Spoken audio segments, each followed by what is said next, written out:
How to turn off mini keyboard on iPad. Hey everyone, welcome back to the channel. If you're new here, don't forget to hit the subscribe button and turn on the notification bell to not miss any updates. Today, we're diving into a common issue many iPad users face, the mini keyboard.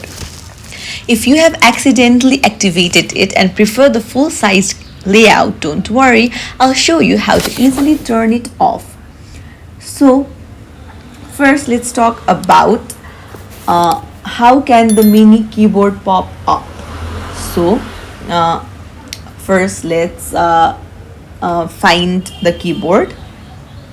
Now here you can see the keyboard. Now if you accidentally pinch on the keyboard, then it becomes smaller. Or the second option is on the bottom right you'll see a keyboard like option. If you long press on it and tap on floating, then also you'll get the mini keyboard.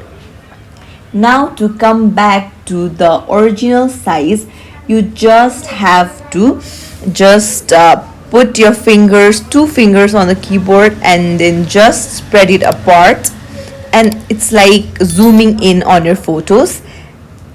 It's as simple as that. You'll get the full size keyboard by just putting your two fingers and spreading it apart, and that's it.